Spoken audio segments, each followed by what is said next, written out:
Kalyani, I have a one simple quick question for you. Once you negotiate the internal os, how much depth of catheter do you take inside? So it's usually around 2 centimeters depth of the, so it's usually the mid cavity where we. Excellent, excellent. And how much ml of process sample do you inject in the cavity? So it is 0.5 ml that we do it here at Nova. Excellent, excellent. No. In your practice, so it's your experience. Now I don't want to get Nova. Okay. Yes. Now Arshi can take this question. How do you overcome a non-negotiable service? What I mean to say, Cuscos is put. Okay, you have the catheter in your hand. Yeah. You have gone through the external os, and you at the internal os, you have taken a soft catheter, and the catheter is not been able to negotiate the internal os. Sir, so what now, one minute. You are in your IUI room. Now you start. What all things you will do? Sir, what I do in my IUI room, there is a scan machine is there. I can put a TS probe and I can negotiate it if possible. Might be there is slight deviation which we can find it out and we can proceed further. If there is no facility of USG, in that case, if the machine is something is wrong, I can always use SIM speculum with the LS forceps and I can try to straighten up the canal for a few minutes, for just a minute or so, and I can negotiate it. Most of the time it is easily done. But can I ask you, Arshi, in Cusco speculum also you can apply Alice and straighten the cervix, isn't it? Sir, it can be done, but I'm not comfortable with it usually. Okay. So generally what people are doing is putting the Cusco speculum and then putting the Alice to stabilize the cervix. Yeah. And then you can, okay. Now it's still not possible to negotiate. Then what you do? Sir, I have a metallic catheter also. Okay, excellent. So it is sterilized and kept ready for it is. In that case, okay, excellent. We can always get that and use it.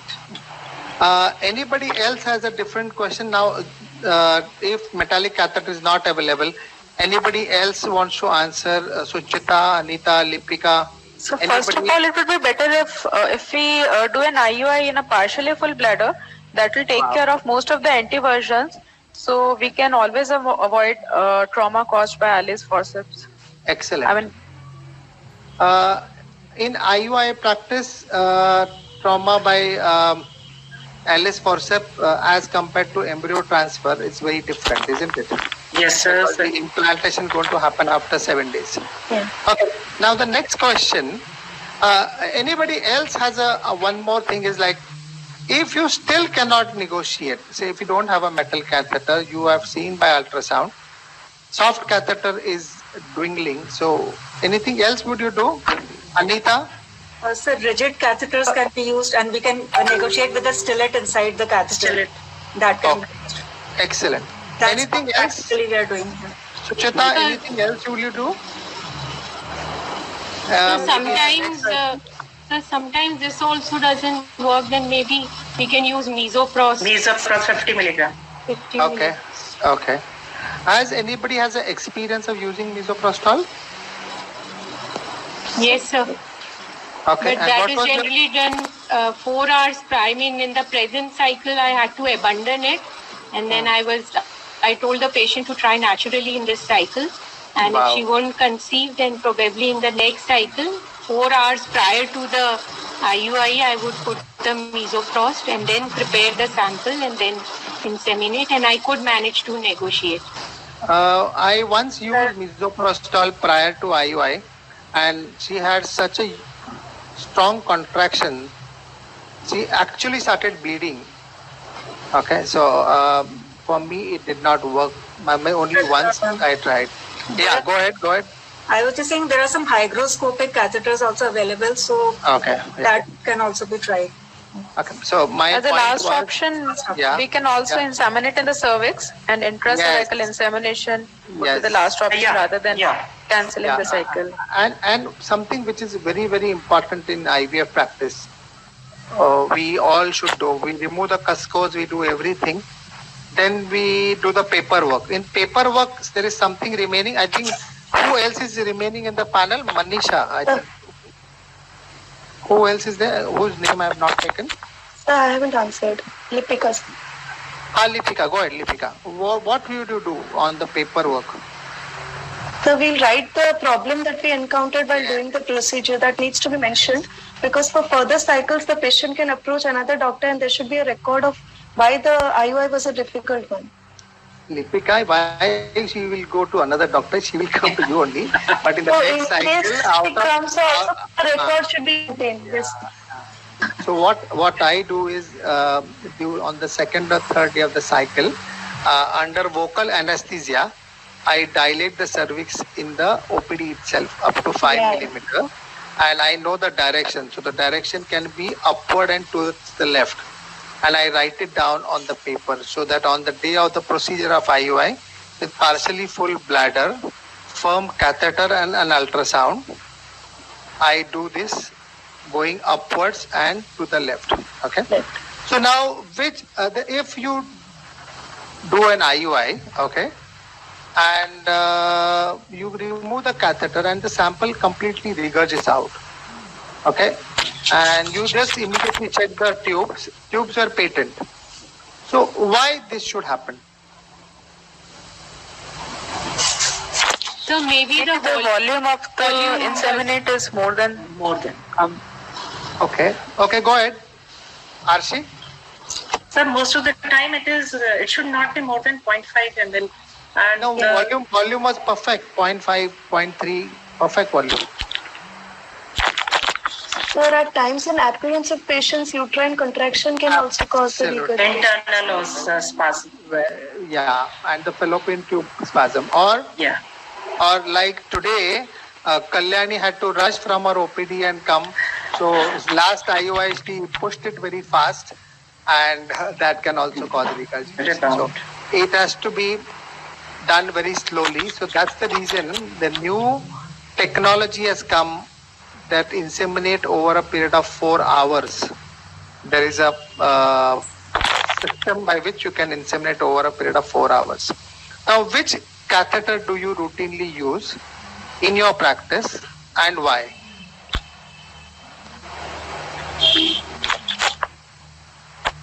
So, hello, Archie? I use short soft catheter. I'm comfortable with it, and it hardly cause any endometrial injuries. So I'm acquainted with that. I like that better. It's easy to use. Okay, Sucheta? Sir, as such, there is no difference between a firm and a soft one. So for IUIs, we are using firm ones. Those are open, ended and rounded with rounded tip. Okay. Then again, the high BMI in the central obesity is the characteristic feature of this PCOS. It is blood sugar levels, and hyperhomocysteine. Some other webinars. Hello, Krishna. It is written admin iPhone. Part of treatment first, then we all know that hormones that to the mainly combined oral contraceptives. Krishna, some disturbance is there from the backside. Apprehension that all the mothers of AREDs, they are really they are having their resistance. I'm calling Krishna, sir. Just wait a minute, sir. No, doctor, we don't want to put on the hormones. You should have something else on that. So, and moreover, we are also a bit skeptical for the hormone. Now, Namita has been quiet for some time. Namita? Yes, sir. Hi, Namita. Hi, sir. You are ready to take the next question? Yes. So, when you are doing the IUI, do you give head load to your patients? No, sir. No head load. Do you give prophylactic antibiotics? No prophylactic antibiotics, no antispasmodics. But yes, sometimes patients do complain of certain pain, maybe because of ovulation. So I do tell them that they can take it SOS in case they have some pain. And no prolonged bed rest also. Okay, I also want to know. I want to add something. 1 minute. Any one of you do you take your patient to the operation theater, give them sterile clothes, and then to the IUI, or you do the IUI in your OPD itself? I want everybody to answer. Kalyani? No, sir, we do it routinely in the OPD only. So we have a IUI room where we take the patient. The same. We have an IUI room. It is not the OP, but in separate IUI room. I understood. Sucheta? We do it in the OT, where we are taking up other IVF cases as well. So, okay. Arshi? Sir, I do it in the IUI room. There's the IUI room and I do it. Sir, but in IUI donor, I usually prefer giving antispasmodic because some of the patients might have, they have some spasmodic pain after IUID. So in that case, only I'm using antispasmodic. Arshi. Who is this? Arshi. Okay. Lipika, do you change the room? No, sir, I have a IUI room in which I have the scan machine and the instruments in that, so I use that. Okay. So the ICMR recommendations is you don't need to go anywhere. This is OPD procedure, there is no need to change. And as far as the donor sample, if it's causing spasmodic pain, then I think the sample needs to be checked whether the preparation is correct or not. So ideally speaking, and the painkillers, somebody said about painkiller. Anybody in the panel would differ from giving a painkiller? And if you give a painkiller, which one will you not give? Hello, anybody? Kalyani, Anita, Suchita. See, my problem is I cannot see you. Sir, we are not giving any painkillers. If suppose it is required, only plain paracetamol is sufficient. Okay. Anybody else? So, as far as head low is concerned, while inseminating, I just do the head low position for 2 minutes, and bed rest post the procedure is 10 minutes around. After the IUI, I advise 10 to 15 minutes of bed rest. And antispasmodics and painkillers, no, I don't advise. Okay. So now after this, after your IUI is done, the rest and everything, patient gets up and then what happens? I want Sucheta to answer. Sucheta? yes, sir. What happens after the IUI procedure is done? What happens to the patient? We make the patient rest for 10 minutes, and after that, the patient is, once the patient gets up, then yes, we have to prescribe luteal phase support, and then we just call up after 18 days with a urine pregnancy test. Okay, fine. But what about the tender loving care? What kind of tender loving care do you approach? Sir, yes, that is a part of the initial counseling, and yes, at the time, even after IUI, we have definitely we explain them everything. About the semen sample and the preparation process and how IUI went. If any difficulties were encountered, they are made aware of that, and also definitely.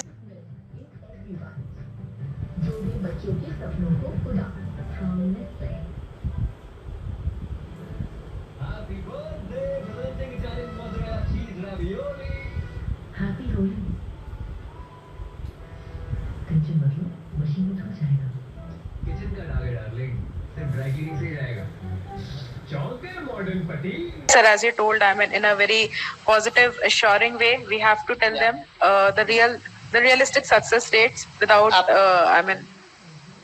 giving them a false projection.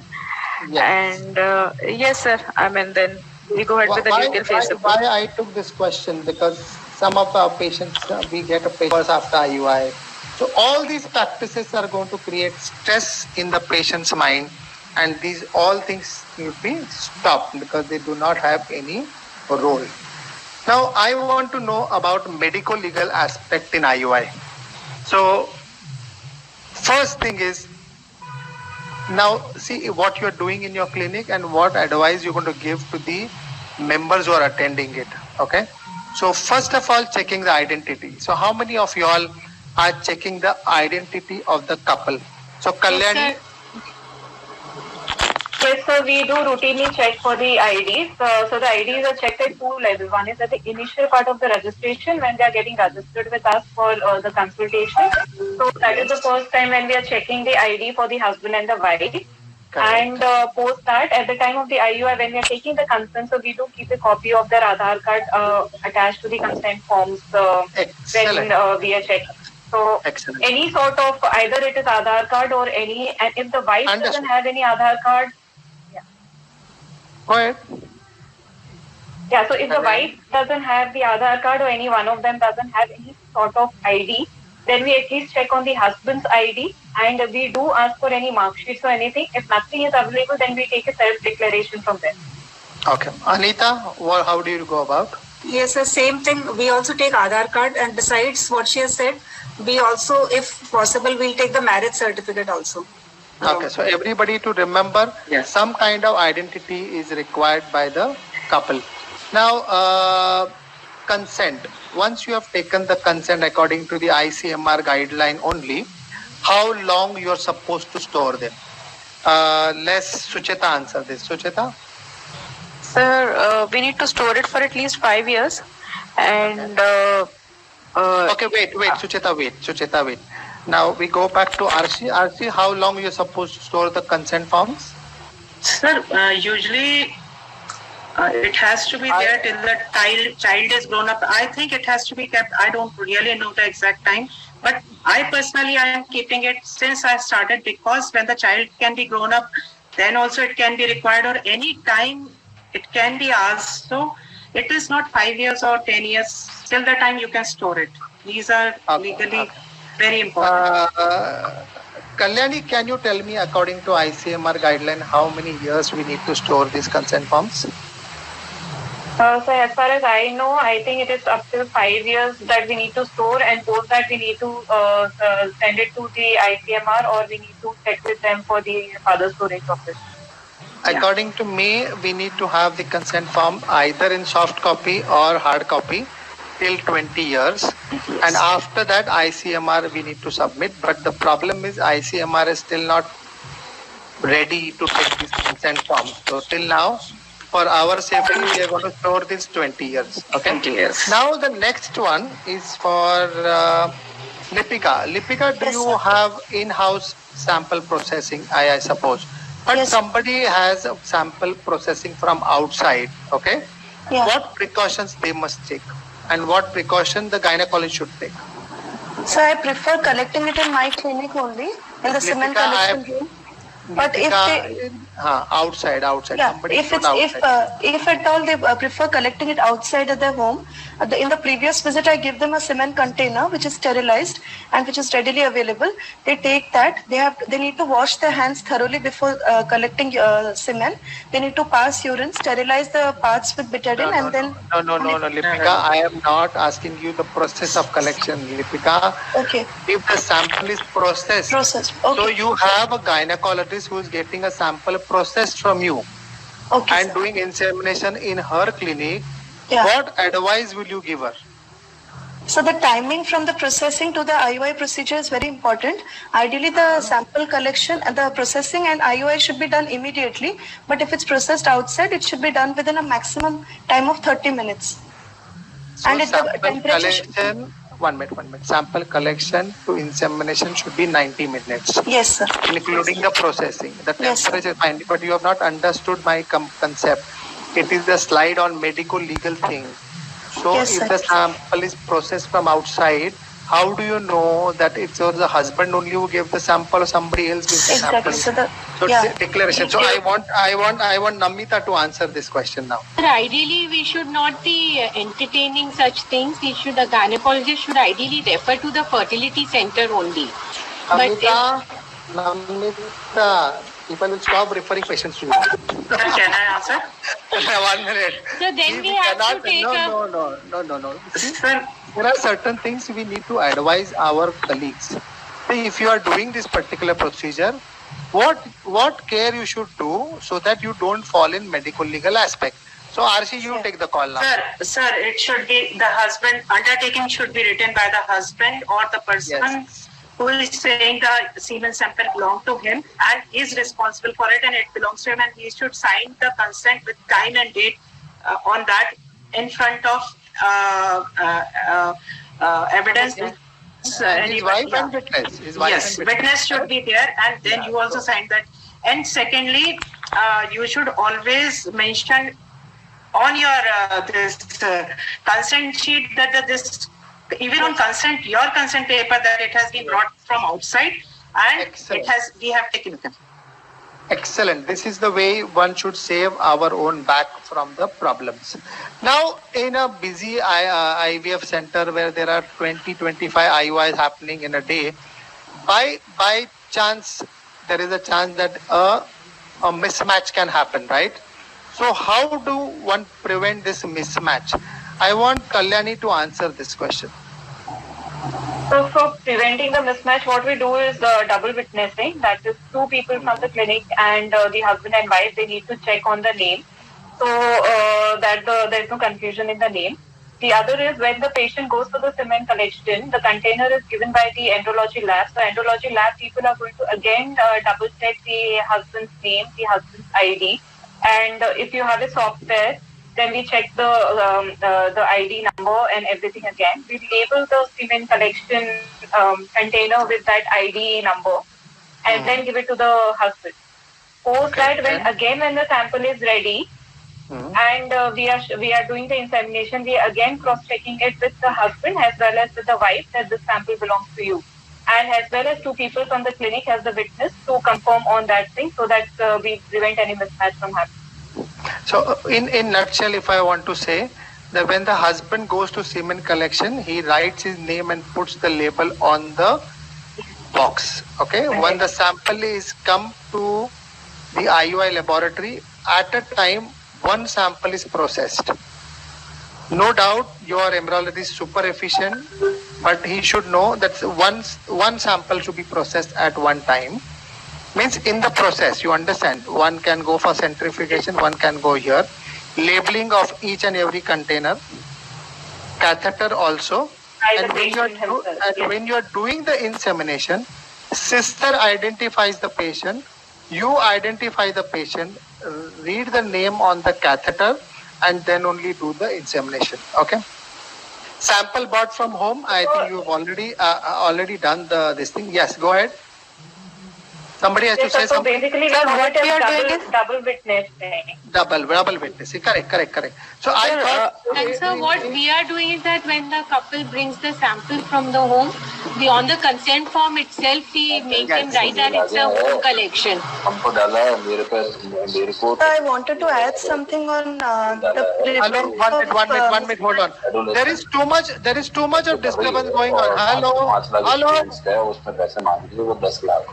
Are please switch off your mic, please. Hello.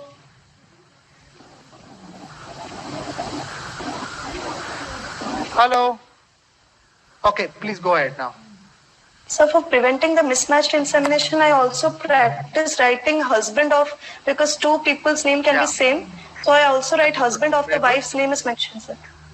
Also, sir, we can also mention the registration number also. Yeah. OPD registration number also can be mentioned. Basically, one has to be sure, doubly sure, triply sure they are not doing anything. Otherwise, your lifetime earning can go into this medical legal case. Now, when do you do donor insemination? I wanted to ask you a very particular question.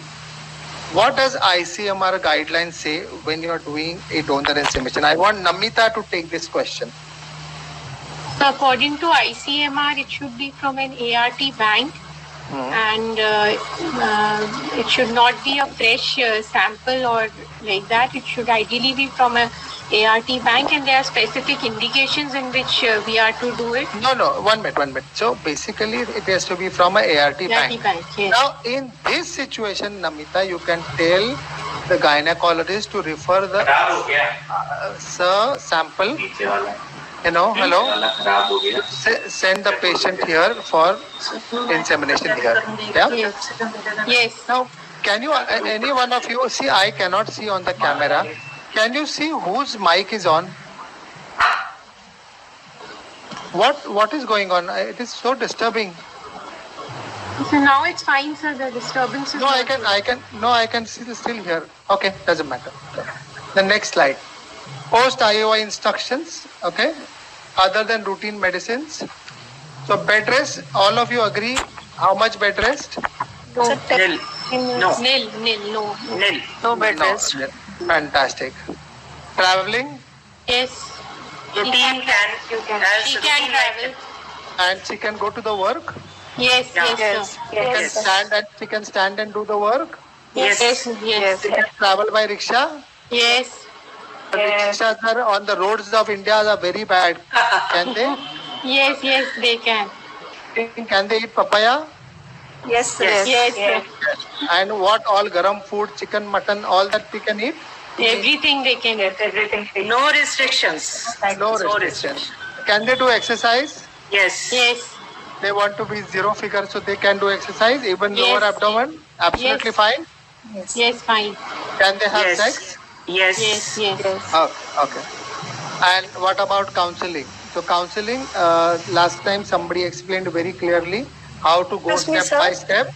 Yes, sir. So what is Yes. your take on bed rest, sir? Because the recent all recommendations they say 10 to. So what do you do, sir?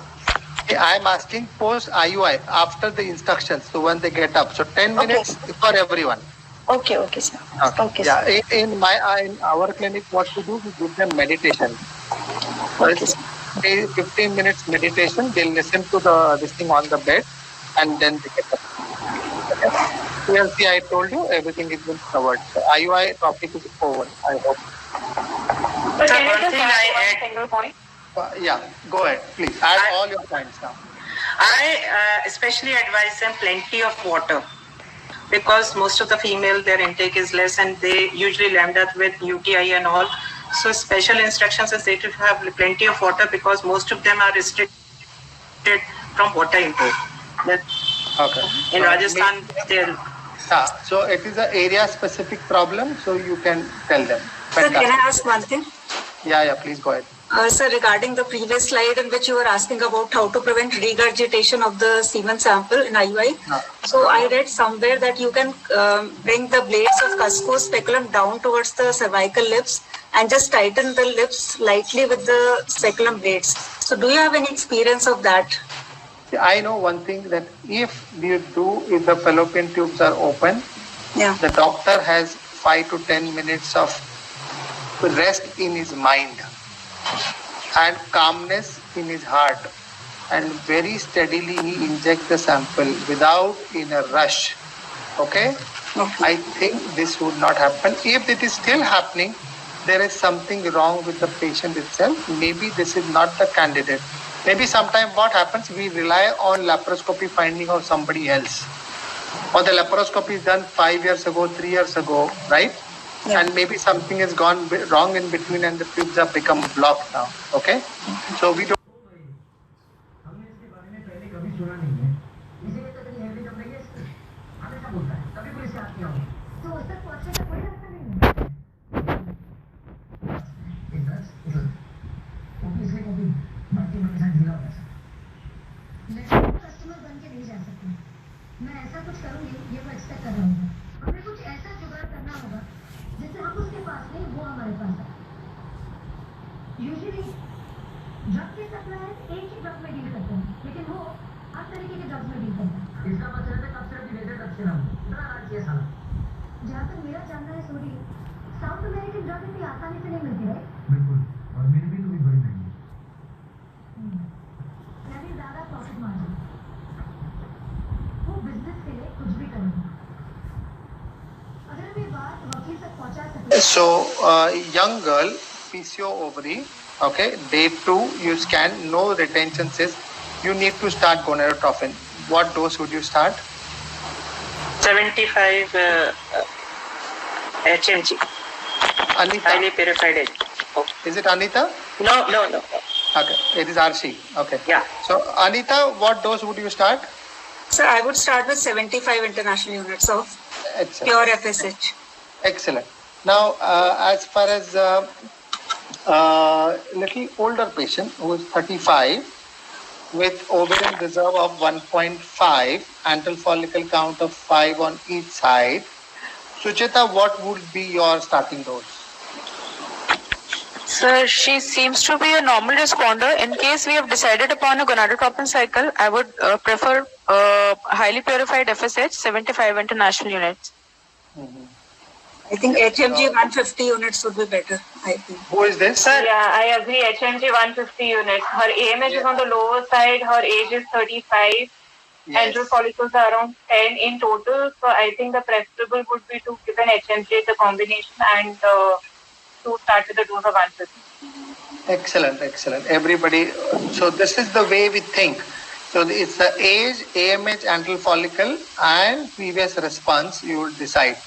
But for the gynecologist, can I take a liberty to say, the first cycle you do with 75 IU, and if you land up with single follicle, then the next time you can be bold and increase the dose to 100 or 150 IU. Okay. Now, the usual pharma gimmick going on, FSH versus HMG versus recombinant FSH. Flavor of the month. What is the flavor of the month? Other than your sponsors, what is the flavor of the month? Or do you think all are same? The outcome is same. There are no studies which show that one is superior over the other. Okay.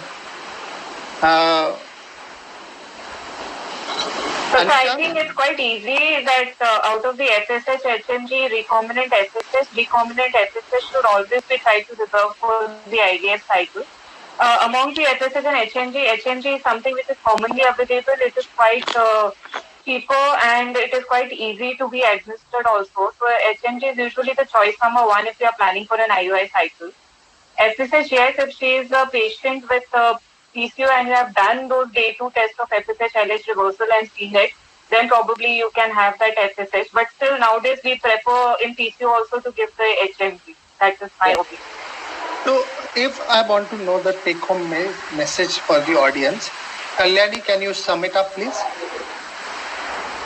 I would prefer to use the HMG in an IUI cycle, irrespective even if she is a PCO. If she has not responded to HMG, then probably we would shift to FSH. And the recombinant is the last if the patient is, affording and has no problem. And if you want to use that recombinant FSH, then the advice would be to use the IUI, otherwise not recommended in an IUI. Okay. If I want to ask a question to Arshi, you want to go in for a monofolliculogenesis in a tight PCO cycle, would you consider using recombinant FSH? Sir, what is the advantage?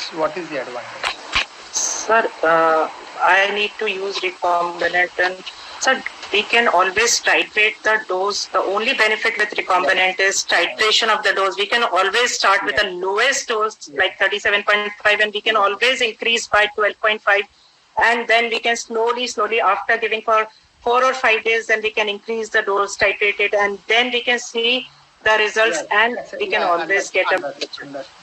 So this was the advantage with the recombinant, but now Dr. Kedar, can I join? Sir, Dr. Kedar. And in the end, we'll call you. Okay. Thank you. I'll call you. So now HMG also has come in cartridges and pen format. Yeah. So that also can be done in that similar way. Now, Dr. Sanjay Makwana, please give your opinion. As you know very well, and as most of the participants they know very well, the physiologically the early days of the follicular cycle is dependent on the FSH, and the FSH is the basic hormone required for a folliculogenesis. So always I feel that our stimulation must start from the FSH only. It will give the better outcome of the cycle. Addition of the HMG, most of the time, if it is associated with the oral ovulogen, then should be done in the mid-cycle when the follicle has reached to the 10 millimeter size. Otherwise, the excess of the LH will definitely going to affect the overall outcome of the cycle. You will have the poor fertility or the poor number of the embryos available for the growth or implantation. So technically, I always feel and I always teach that start with the FSH. Maybe it's a urinary preparation, highly purified, or a recombinant, whatever it is. It will not make any difference. It will help in the better recruitment of the follicle, and you will have the better outcome of the cycle. Well, physiologically we can understand, but now I go to evidence and say that it doesn't affect. Make a difference. Yes. Now your evidences are all saying same. Yes. Yeah. But what you said is absolutely correct. The point rightly on the dot. Now, sir, can I go ahead with the presentation now? Okay. If you are going to use it with letrozole, HMG, Lipika, how would you start? So we use the sequential thing in which letrozole is given. 2.5 milligram is FDA approved. So we start, if first time she's getting letrozole, we start with 2.5 milligram once daily from day 2 to day 6 of the cycle. Then we call for a follow-up scan and we can start gonadotropin from day 7 onwards. Either we can use on day 7, 8, 9 or we can give it on day 7, 9 and 11. Okay. Depending on response. Now, hold on. Now, I want Anita to comment. Is it better to take gonadotropin on daily basis? They have found that whenever there was a folic acid deficiency, it has led to the development of connecting somewhere else. Anybody on Sun Pharma? Anybody on Sun Pharma is there on the field? Hello. So they are, as we have been told, is Dr. Lars phone. Intake really does not. Who is there from Sun Pharma? Because it is already Yes, sir. this slide. So what is happening? We are hearing somebody else's webinar here. Actually, it is Dr. Raj Vyas phone. It is Dr. Raj phone. Next, please. Actually, somebody has joined some other webinar and they have kept this mic on, and at the same time our mic is also on. So that's the reason. Please, that's the reason I told you. Only the panelists should be invited. Rest, everybody, please mute them. Krishna. Please mute them. Yeah, Krishna. Yes, sir. Krishna यार बाहर से side से काफी noise आ रहा है, जरा उसको mute करो सबको ना. सर मैं म्यूट करूंगा तो डॉक्टर को सर डॉक्टर से बात कर रहे हैं ना, तो फिर कंफ्यूजन हो जाएगा. आप पार्टिसिपेंट्स का म्यूट कर दें. आप पार्टिसिपेंट्स का म्यूट कर दीजिए कृष्णा जी. पार्टिसिपेंट्स जो है ना, they may be following 2 webinars together. Okay. Now please mute all the participants. Only the panelists and the doctors who are discussing, they should be unmuted. Otherwise, rest of the participants are to be muted. Okay. Can you now? I want Anita to explain. Okay. So we were on the discussion of daily HMG versus alternate day HMG. So Anita, what is your take on that? So many studies have been done in which they have. What is your take on it? What do you practice in your practice? So we are practicing sequential only, daily gonadotropin injection, not daily gonadotropin. Lipika, you said alternate day also can be tried. Namita? I do it alternate day. Alternate day I'm giving. Kalyani, can you explain me alternate day versus daily? What is better? So whatever works for the patient is better, sir. So, but daily injections are always better because it gives us a better follicular cohort as well as better growth of the cohort. What is the half-life on HMG injection or FSH? So the HMG injection. Though in IVF, then in IVF also, why can't we give alternate day? It's 24 hours. 16 to 18 hours. You have to understand. It has to be daily. Don't look at the patient's pocket, where patient can spend 3 days, patient can spend 6 days also. So I wanted to take out this point that it has to be daily injection. Okay. Now, can anybody explain me a step-up protocol? Sucheta, can you explain me the step-up protocol? Sir, a step-up protocol is mostly, it's used for PCOS women, and the aim is follow monofollicular development. Here we start with FSH or HMG, minimum possible dose. Mostly we are starting with 75 IU on a daily basis for 7 days. And after that, once we do a follicular monitoring, if we have a follicle of less than 10 millimeter, then we may increase the dose by 37.5 IU per day for another 7 days. In case we have a follicle of more than 10 millimeter, after 7 days of stimulation, we have to continue with the same dose. till the time we get a follicle of 17 to 18 millimeter, and that is the ideal time when we have to trigger in a gonadotropin stimulation. Okay. So also, in case we have more than 3 follicles, we need to cancel the cycle in case we are going for an. We'll come to that. We'll come to that. We'll come to that. So, Anita. Yes, sir. Yeah, Anita, would you explain the step-up protocol again? So, sir, step-up protocol is used in PCOS to prevent from OHSS because we don't want hyper. How do you do it? So we start with a low dose. Normally we would start with 75 IU of FSH, and we give it for 7 days. Excellent. 7 to 14 days. It can be very long also, because till 7 or 14 days, and then we do an ultrasound and see the response. If there is no response, if you don't see a dominant follicle, then you can increase the dose by 37.5 IU for another 7 to 14 days. That way you can just go on monitoring and see the response till you get a dominant follicle of about 18 millimeter in size. So I will add a little correction here. Whatever your starting dose you have calculated, 37.5, 50, 75, one should start the dose and give it to 5 to 6 days and then scan till the time there is a recruitment of the follicle. If you have a recruitment of a single follicle about 10 to 12 millimeter, now you want this follicle to grow further, either you can step up the dose by 37.5 or 50% more and then continue the same. Now I want to Arshi to explain me what is step down protocol.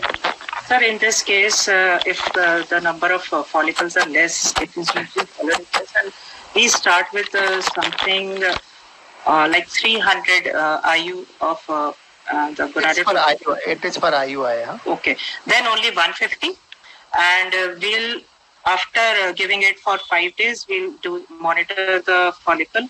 And if we feel that more number of follicles are coming up, if the cohort, we feel that the number of follicles is more, because mostly in IUI, we don't need more than 3 follicles maximum. So Correct. if it is more, we can always reduce the dose from 150.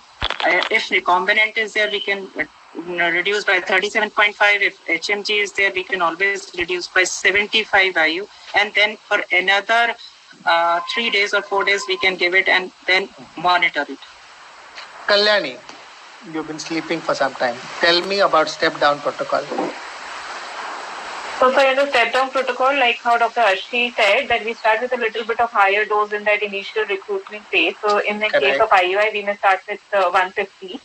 After around 5 days of injection, we do the sonography and we check on the recruitment.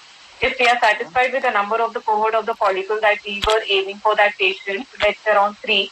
So then we can step down on the in the dose of the injectable to around 75 in case of HMG. And if it is FSH, you can step down by 50 IU as well.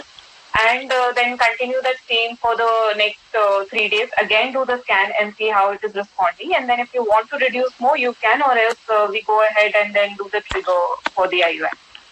So out of the 2 protocols, if you've been given a choice for doing for an IUI, you are a newcomer, which protocol would you advise?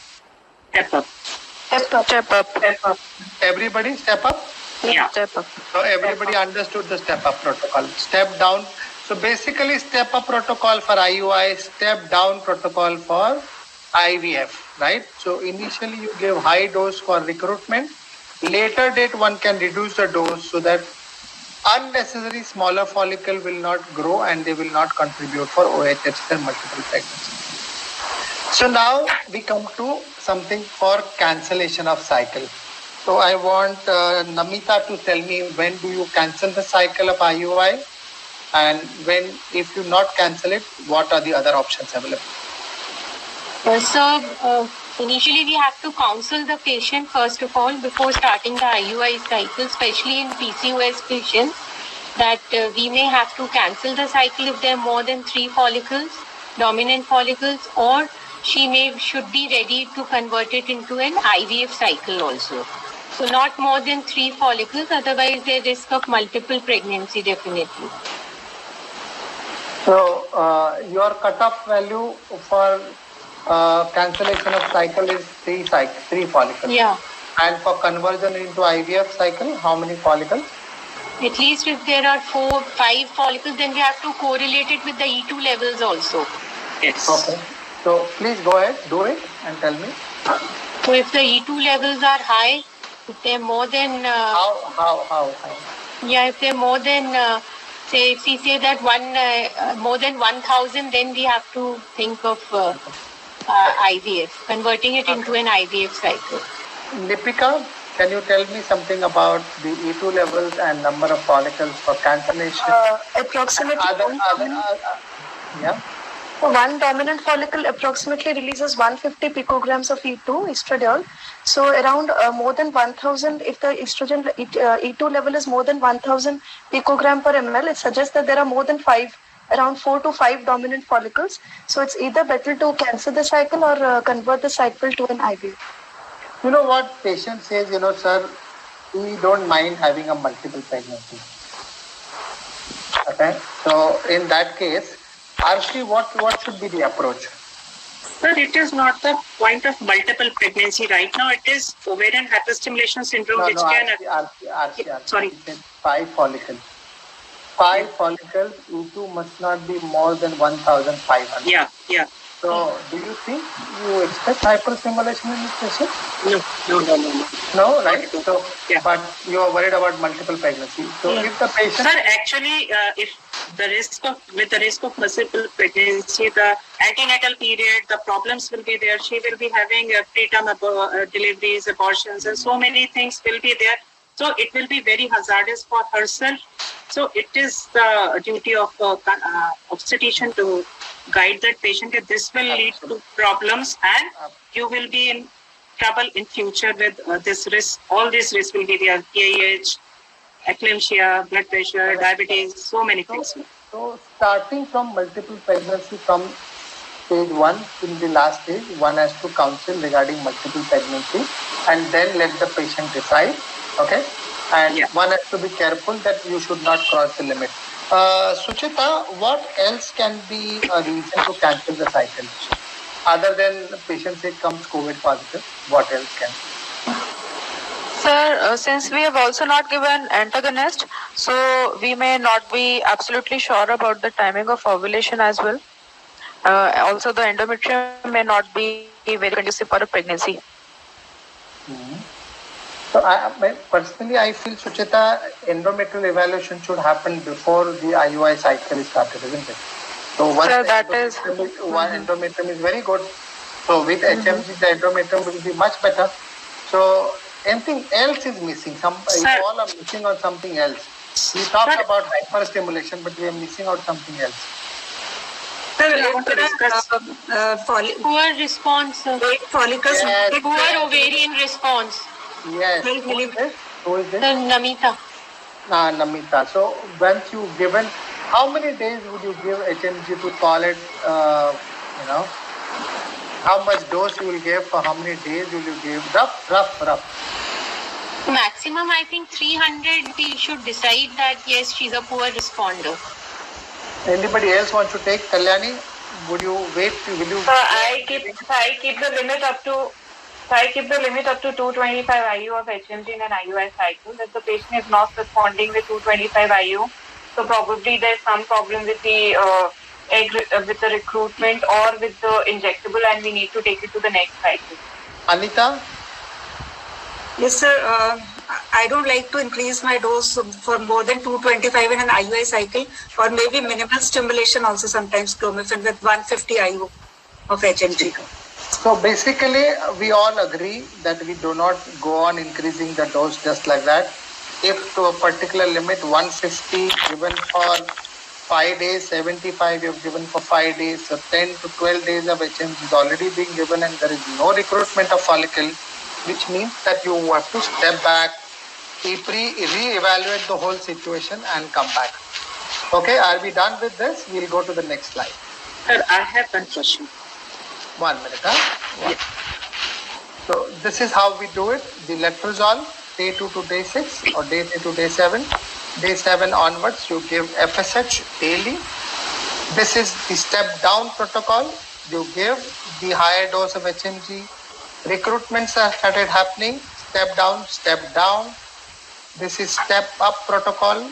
So you increase the dose, and chronic low dose protocol will be famous in Australia with the recombinant. Here the monofollicular genesis is up to the tune of 98%, and twin pregnancy is less than 1%. Okay, go ahead. Sir, there is one rare condition also where we need to cancel the cycle, and it happened with the last week where the husband was unable to get the sample on that day. Already he was tested, already everything was done, but anyhow he could not get the sample. So in this case, what can be done? Nothing worked. Okay, so what should have been done? Yes. You have the question, you only answer. Tell me, what should have been done? So that husband and wife said, okay, cancel this cycle. We don't want to. No. That's why I'm eager to know the answer. Okay, so let's start with Anita. Anita, what would have been your approach to this question? I just told them that you have your intercourse as a routine. Go home. I understand, but Anita, would you be doing something different?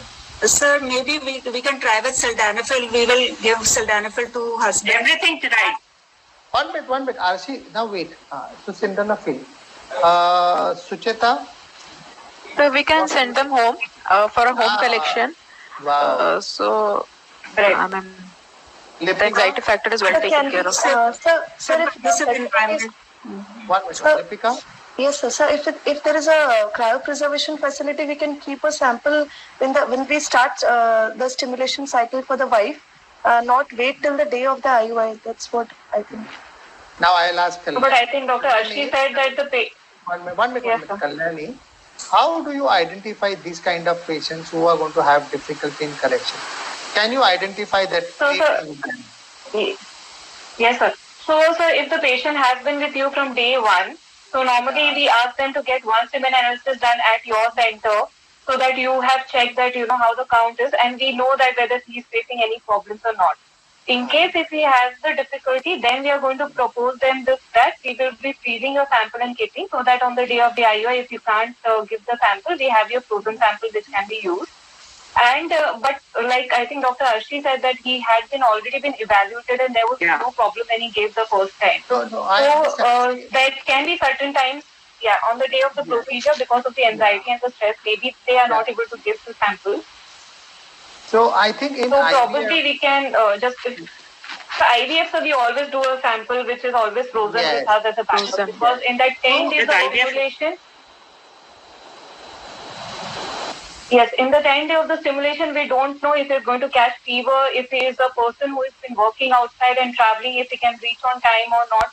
So there are multiple factors involved in the IVF. So it's always better to have a frozen sample as a backup in case of IVF.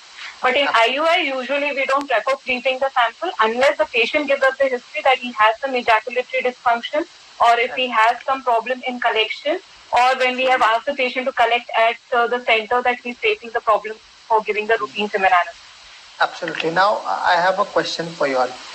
I do not have my own IVF center, but my friend with all 6 of yours are having IVF centers, okay? Then what should I be doing with my patient who has a difficulty in collecting the semen sample? Have you all understood the question? Hello?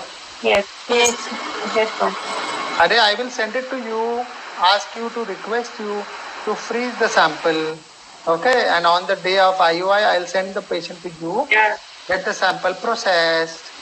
If not, then you use your frozen sample. अरे इतना डर क्यों रहे हो? मैं चिल्ला नहीं रहा हूँ. Okay. Now next question. When do you refer a patient for IVF? I want each one of you to take one indication and explain me what is that indication. So Kalyani. So when the patient has already underwent. So when the patient has already underwent 3 to 4 cycles of IUI, I would like the patient to go and consult themselves for an IVF cycle. What you mean to say is, by the statistics guideline, she has exhausted her IUIs. limits, limit right? for the IUI. Yeah. So if it's an elderly woman, 2 to 3 cycles. If she's young woman, 4 to 5 cycles. Correct? So, so Anita, next indication. 3 cycles if they are using the husband form, and 4 cycles if it's a donor IUI. Anita, next indication. So next indication, if she has multiple factors, like she has male factor also along, like oligoastenospermia or endometriosis or some other factor, then I would like to refer her for IVF. Anything individual factors? So severe endometriosis if she has. So grade, if you want to say it in grades, which grade? 3 and 4. Excellent. 3 and 4. Sucheta? Advanced age. Advanced age. Advanced maternal age, right? Advanced maternal age. In case the female is more than 35 years and the married life is also long, so we may directly refer the patient for IVF. RC? The tubal pathology is there, and it shows that tubes are diseased. They are not destroyed. They are not damaged completely, but they are diseased. You are seeing, and she is not responding to IUI, then definitely after 3 cycles of her cycles. So we have to stick to one. So one minute. Don't confuse. So tubal factor, correct? Okay. Yeah. Now Lipika, next indication. I feel like duration of infertility, if more than 4 to 5 years, it's better she goes up to IVF. Any other indication? There are so many other indications. Male factor. One I would like to One minute. It is coming in the lunch. So Lipika, male factor, okay? Lipika. Yeah, severe. Yes. Azoospermia, isn't it? Azoospermia, severe OAT, okay? Now Namita, next factor. Yeah, so one thing is that when we have seen that in spite of a normal antral follicle count or AMH, some patients do not respond at all to ovulation induction. Poor responder, right? Poor responders in spite of normal parameters. Explain prolonged infertility. Because we are getting lots of these patients in this type of a picture. So in these patients also we should refer to an IVF unit. Excellent. Now again going back to Kalyani.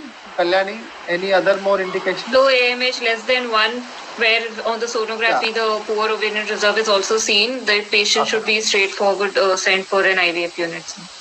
Okay. Anita? Sir, unexplained infertility of more than 5 years, I would like to refer for IVF. 5 years, my God. Sucheta?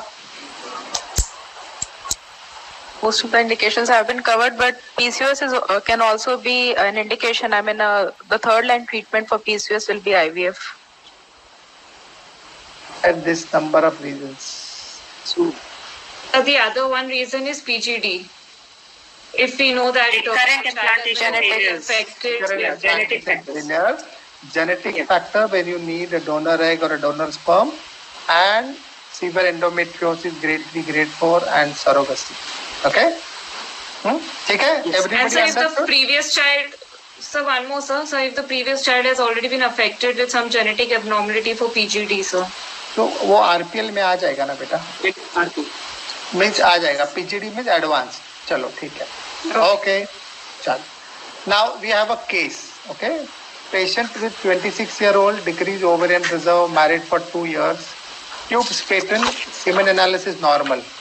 Previous follicular study shows normality, normal ovulation. How will you proceed? Namita. Sir, she has a borderline AMH, but we can definitely counsel her and we can give her a trial of at least 2 cycles of IUI. And if she doesn't conceive, then we can counsel her for IVF, but we have to do that prior to taking her up for IUI. Okay. And Lipika, do you believe in giving optimization of gametes? So 3 months prior to that, when she's taking folic acid, DHEAs can be given. DHEAs can be given. So do you give in your practice or you don't? Yes, sir. Yes, sir. I give 75 milligrams. Arshi, do you believe? Yes, sir. I believe in as the urbanization and modernization is there. Definitely, our diets are deficient in so many things, and we need supplements and antioxidants. And I have seen it does work to some extent in some patients, not in all. Kalyani, have you seen patients becoming pregnant when they are on this antioxidant, DHA, testosterone, and your tender loving care? How many percentage of patients become pregnant? So if we speak about the AMH level of 1.2, and if I have got 10 patients, I think maybe 1 or 2 patients may get conceived. So it's roughly 10%. But 10%. yeah, 10%. Yeah. And most important thing, one minute. Most important thing is the live birth rate is the best thing which happens because the quality of oocyte improves and abortion rate. Yes, sorry to bother. Go ahead, tell me. Kalyani, go ahead. So, sir, yes, sir, I believe in the antioxidants, I believe in the testosterone, but I actually don't believe in the DHEA to be given for 3 months. By giving, if we are putting the patients on 3 months of such medications, we are actually losing out on the time which could be optimized for IUI cycle. Antioxidants along with the IUI cycle can very well be given so that we are not losing on time, and we are giving her a rough estimate time of, let's say of 6 months to get pregnant. So maybe 2 cycles of IUI or 3 months of such medications along with the IUI can be given if we are planning just the antioxidants for them. Okay. But what is the one ovarian cycle? What is one ovarian cycle? Like spermatogenetic cycle, one ovarian cycle is of 70 days, isn't it? Yes, sir. Okay, so how long do you believe in giving pre-treatment? Let Anita. Yes, sir. Like in this case, patient is 27 years. So maybe if we are giving DHA, then probably for 3 months we can give. But testosterone only in the previous cycle we are giving. And testosterone we are usually giving only with the IVF cycles, not with IUI cycles. So the IUI cycles we are usually giving antioxidants and DHA. Okay. So for when the patient from IUI going to IVF, you stop DHA and give testosterone. Yes, sir. Okay. Suchita, do you practice something like this? Yes, sir. I routinely prescribe antioxidants for such patients who have low unexplained AMH. Antioxidants, yes.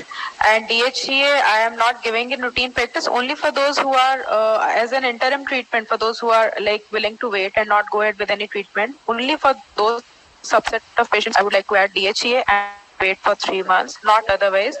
Testosterone, again, yes, but only as a pre-treatment for IVF cycles from day 6 of the previous one. Not for IUIs again. So the panel is divided. Between the IUI treatment and the IVF treatment, the DHEA treatment and the testosterone patch treatment. I feel one has to have one go. DHEA, IUI, IVF, everything has to be one standard treatment according to me. That's what I believe. Now, chalo, everything is done, fine. Now, if you want to do an IUI, would you like to do it on oral ovulogence or only on pure gonadotrophins? I want this question to be answered by Namita. I would like to use gonadotrophins in this patient. Fantastic. And Anita? The gonadotrophins. Anita. Arshi? Sir, I'll counsel the patient and then I'll use gonadotrophins only. Lipika? Gonadotrophins only. So standard answer is gonadotrophins. One IUI or 2 IUIs? 2. 2, sir. 2, sir, not more. 2 cycles. Yeah, 2 cycles. 2 cycles. No. In one cycle, how many IUIs will you do? Single IUI. Single IUI, sir. Single IUI, sir. So this is not the indication for double IUI, correct? Yes, sir. Anybody of you would think of doing a laparoscopy and looking inside and checking out what is the reason for a low ovarian reserve? Was it subtle endometriosis? Anybody would do it? Yes, sir. I would like to do it, especially in those subset of patients, sir, who have had late marriages. In the sense, they married just for 6 months and they're trying since 6 months. And since they've Googled and they know that they must, go ahead with pregnancy, and so they've come for consultation. And prior to that, they've undergone various investigations in which the AMH was found to be relatively low, like in this particular patient. So they would not like to go straight away with, IUI or any ART. So in these patients, we can go in for laparoscopy, and we can exclude endometriosis in these patients. Okay. And probably in these patients also, these supplements could also have a positive effect in their approach to getting pregnant. Okay, I understand. But there are equal and more number of people maybe resourcing towards IVF. So how many people would say after 1 or 2 IUIs they should go for IVF? Sir, I would go for IVF. I would like to counsel the patient because her ovarian reserve is low. So I would counsel her, and especially if on transvaginal ultrasound, if I don't see endometrium or any other abnormal features, I wouldn't like to do a laparoscopy. Rather, I would like to directly take her for IVF. Okay, excellent. So basically on ultrasound, there are no features suggested, there is no free fluid, ovaries are not adherent, though intra-ovarian there is no endometriosis, right? More or less you will go straight for IVF, as the time is a crucial factor. Okay, now we go to recurrent pregnancy. So, sir, I just... One minute, we need to do okay, that's one. Yes. Okay. Go ahead. No, it's okay, sir. So I just wanted to ask, in such patient of AMH of 1.2 where we are planning the IUI cycle, why can't we combine letrozole with gonadotropin? Because letrozole has the added benefits of releasing the integrin and improving the implantation and endometrial receptivity. So because anyways we are doing an IUI, I think it's preferable that we use the letrozole along with the gonadotropins and improve the implantation rate. What you're talking is more of a theoretical background than the practical. Gonadotropin IUIs will give you highest pregnancy rate in a patient who has got low AMH, has a less chance of becoming pregnant. It's better to do an gonadotropin rather than doing letrozole. But if the conditions are such that you think letrozole can be given, you can use it. I have to go to the next slide, please. In combination, I meant so. So like... We will talk later. Can I talk later? Yes. Sure. Can I? Please, yeah. With your permission. I have a patient who is 32-year-old lady, married for 5 years. She has 3 miscarriages. HSG and histoscopy normal. Okay. The abortions are between 6 to 8 weeks. Please look at the history correctly. More or less AMH, karyotype, semen analysis, autoantibodies are normal. Now she comes to you with this very wonderful report, okay, which torched. We look at the first column, okay. So first miscarriage, second miscarriage, suction evacuation, torch, low positive. So she completes herbal medicine, acyclovir, but it comes high. Then again she's been told to wait for 6 months. Then she has third miscarriage. Then again it comes low positive. And then again she completes this. But it is still low positive. Now my question is, how should you advise this woman? Do you advise this TORCH test for a first trimester recurrent pregnancy loss patients? If at all, if somebody has done the test and if his TORCH is positive, TOXO is positive, should you treat? I want Kalyani to answer. So if they... Kalyani, you need to be louder. Are you doing something else also? No. Hello. Sir, if the first trimester loss is there, if the patient has come to me, I would not be advising the TORCH test. The second scenario where the patient has already done the TORCH test and come that IgM is positive, that would you like to treat? Normally, no, I would not like to treat the IgM positive. We would just counsel the patient that this is not the reason behind the recurrent abortion, and we will be looking into the other factors behind the recurrent abortion. Okay, so we are looking at infection is being caused. So I want to know, Anita, would you look at maybe latent tuberculosis as one of the cause for early pregnancy loss? Can it be? Yes, sir, definitely.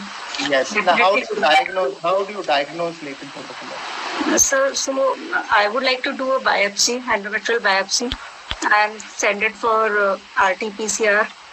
because that's the definitive, and is TB-NAT, nucleic acid amplification test, because all these are confirmatory tests for latent infections. Okay. Would you like to do a culture? Okay. Sucheta, would you do a culture, new culture discussion with the pump? Yes, sir. Definitely, I would like to do a culture because culture is the definitive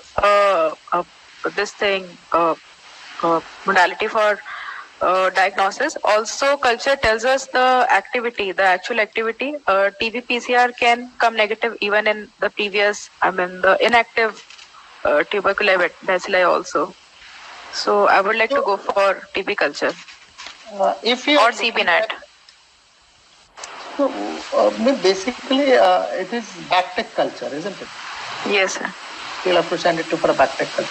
So, according to you, which infection is relevant in RPL? So, if at all, if you're looking at infection is being the cause, which infections are we looking at? Sir, definitely not TORCH. TORCH cannot be the reason behind recurrent pregnancy losses. Genetic tuberculosis, definitely it can contribute to, it can lead to RPL. Okay, Lipika, would you look at some uroplasma or would you straightway treat it? So I think azithromycin empirically given can deal with chlamydia, uroplasma, and so I would give a azithromycin course, I feel like. This is the new topic on the block. Okay, chronic endometritis. Right. Role of chronic endometritis. Namita, would you like to give a comment on this? How would you diagnose this? On ultrasound, any specific features which we can help us to identify chronic endometritis? Maybe persistent fluid in the uterine cavity signifies some infection in the endometrium. And one minute, hold on. Kalyani, would you tell me something about endometritis ultrasound picture? Kalyani?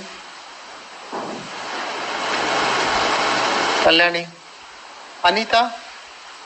Yes, a fluid in the cavity. On hysteroscopy, there would be micro polyps.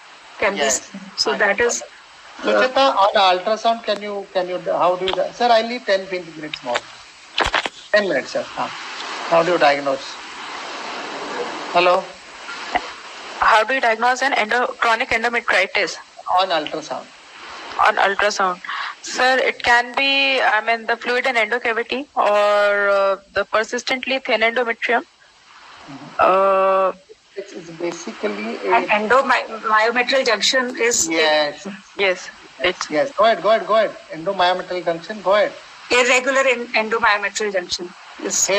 Dark endomyometrial junction is one of the signs of chronic endometritis. Role of probiotics, we'll just go ahead. Okay, now I want to go ahead with this particular paper. This is a patient who had 2 abortions at 8 weeks. Both the time, a very nice procedure called suction evacuation was done. Now she's come to you for pregnancy planning. Which investigations will you do? So you have done the investigation of ultrasound. This is the ultrasound picture. This is the HSD picture. So what is your take on this? What is this? What is happening? Sucheta? Sir, it looks like a polyp only. Look at this picture. First picture. Yes, it's irregular. It is more like Asher. Synechia, it is like a synechia. But HSG is not very consistent with Asherman's. HSG is showing. It looks like the pocket of the fluid collection because of some adhesion formation. Some adhesion is the pocket of fluid collection. We had this discussion. Now, if there is an adhesion, would you use a scissor or a current? Anita? Scissor, sir. Scissor. Okay. And how do you prevent re-adhesion? Police, estrogen, sildenafil, copper T. Sucheta? Estrogen, sir. Estrogen. Everybody remember? Yeah. Is the key word. So you give it post-operatively 1 milligram, 2 milligram 3 times a day for 10 to 15 days, then withdraw the next cycle again, and then you evaluate. How do you treat missed abortion? How do you treat missed abortion? You have a patient in front of you, comes with a report of missed abortion. How do you treat it? Sir, I am basically using medical abortion kit for missed abortion. Okay. I don't do dilatation and evacuation, not a segregation. It depends on the weeks of gestation. If it's less than 9 to 10 weeks, medical method is the safest method, misoprostol and mifepristol. Samita, do you agree? Yes, sir. Okay, fantastic. And thank you very much for this medical abortion. We are going to have less number of patients having Asherman syndrome. I think I'm going to have last 10 minutes, and I will go with something else. This case we will miss out on that. We'll go on something else. Okay, so I wanted to know about this particular counseling. So these are some things which I have highlighted. Okay, so basically realistic planning. Why does the patient leave the doctor? So let's keep this. Okay, now this is something which is very interesting.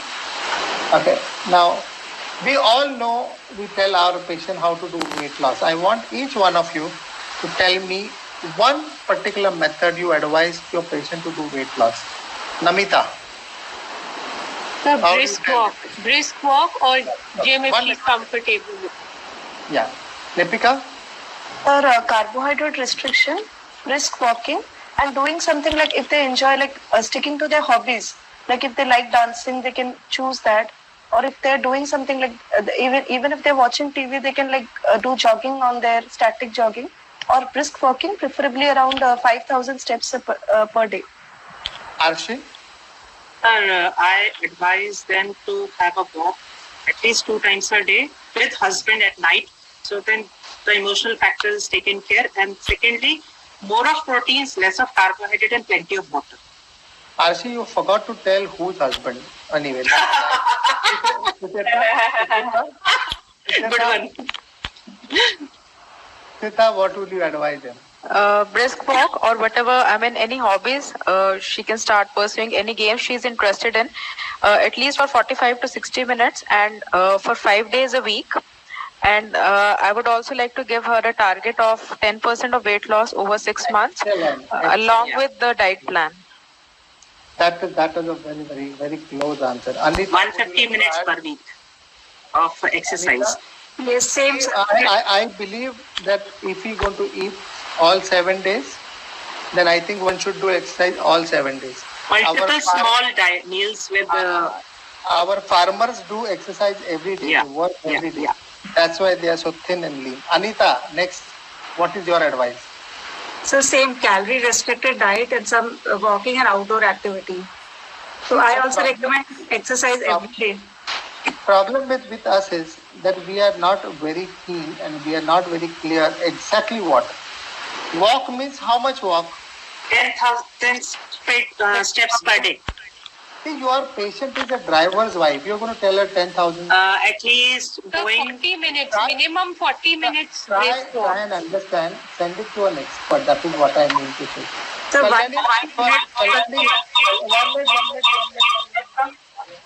Kalyani, are you there? Yes, sir. No, because the last time you were not there. Do you want to add anything here? Do you know any medication which helps in weight loss? Yeah. If the patient is an obese patient, first is I would like to rule out the insulin resistance. So we'll do those tests and then put her according to the test on the metformin, which will help her in losing more of the weight loss. And like Dr. Deepika said that yes, 10% of the body weight needs to be lost. So we need to give them a realistic goal. Okay, you don't have to lose the 30-40 kgs, but it is just at around 1.5 to 2 kgs a month, which is quite doable thing. And combined with a healthy diet by approaching a dietitian who is, good in giving her the proper type of diet counseling. We know about tobacco and alcohol. Both can affect gamete quality, so we have to tell them. Can anybody comment coffee? How much coffee is allowed preconceptionally to allow to have early pregnancy? Can anybody tell me? Anita? Well, I think not more than 2 to 3 cups per day. Sucheta? Not more than 3 cups per day. I mean, It's just the average serving size. 4 cups a day. Okay. What about work stress? Do you know that nowadays people are working more because of working from home? They are working from 8 in the morning till 8 in the night. So how do you help her with this long working hours? Meditation. Yeah, meditation. Wow. Pranayam. Very good. Yoga. Yeah. Yoga. Okay. Very important. Lipika? So anything that relaxes them, spending some family time together, like playing some board games whenever they're off from work, like after they. Lipika, you have spent enough time during lockdown. Family time. Yeah.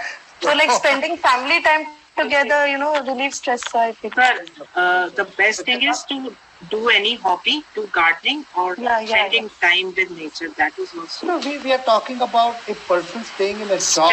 You understand? Small little house. Yeah. And you need to be little more specific about So what. meditation is you can do it anywhere. Yeah. Breathing exercises also are good. And look at this now, new kid on the block, media addict. Yes. Right now, I can tell you, all 6 of you must have checked your WhatsApp at least once. No. Has anything new has come? No. See, not. see, in your. No, I'm just joking. See in your camera when your patients are sitting outside in the consulting room, how much ever beautiful picture, how much ever TV educational program you put, they all are on their mobile. Yes. Either watching Netflix, Google or whatever. I want you to see this lovely video on weight loss.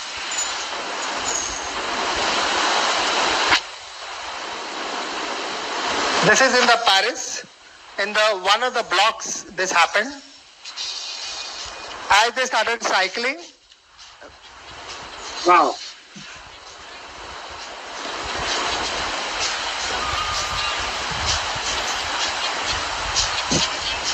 Men also started enjoying.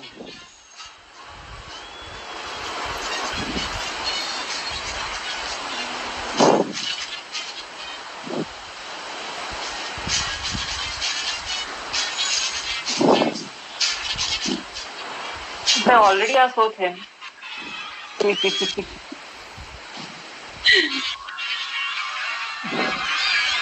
So nice. Wow.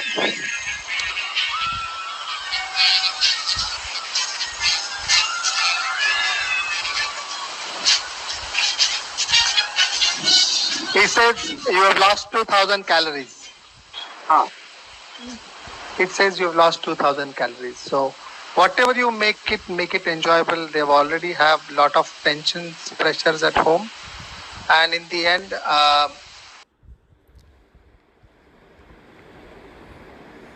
before